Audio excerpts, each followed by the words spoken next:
Niliamka siku hiyo nikiwa na furaha isiyo na kifani. Nilijua siku hii ilikuwa ya maana, siku ambayo maisha yangu yangebadilika milele.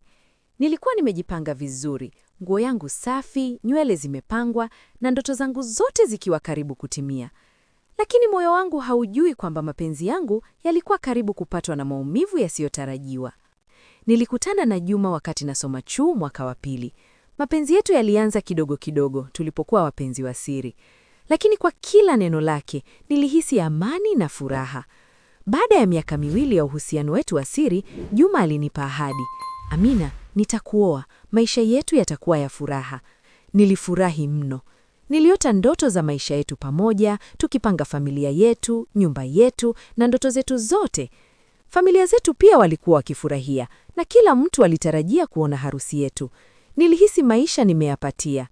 Tulipanga kila kitu kwa undani, nguo, mahali pa sherehe, chakula, wageni, kila kitu kilikuwa tayari.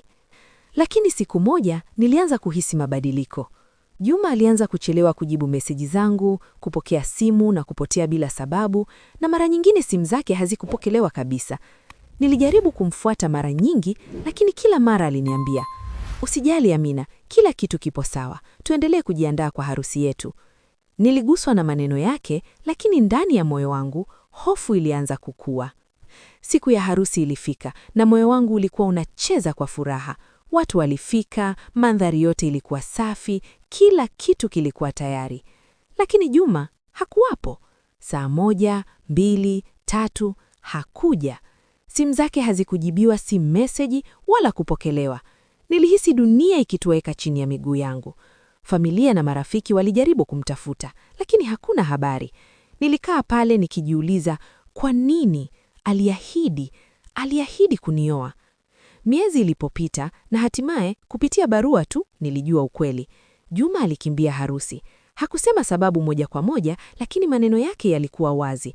Alikuwa na hofu ya ndoa. Hakuwa tayari kuingia kwenye uhusiano wa kudumu. Moyo wangu ulivunjika sana.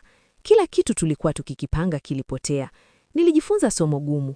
Ahadi, hata kubwa zaidi, inaweza kupotea ikiwa hakuna dhati ya pande zote mbili.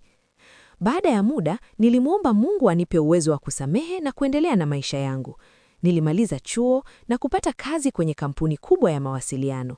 Nilijenga maisha yangu, ndoto zangu, na mwishowe nikapata mwanaume mwenye upendo wa kweli, mtu aliyekuwa tayari kushirikiana nami bila hofu. Sasa tunatarajia mtoto wetu wa kwanza mwezi ujao. Safari hii imenifunza mengi sana kuhusu maisha na mapenzi, na kwamba mwisho mbaya unaweza kuwa mwanzo mzuri. Mimi niliendelea kupenda tena na kuamini tena, licha ya maumivu yote. Kumbuka, mapenzi ni safari, na kila mmoja ana hadithi yake ya kipekee. Daima tumia moyo wako na akili, lakini mtangulize Mungu katika kila jambo, naye atakuongoza.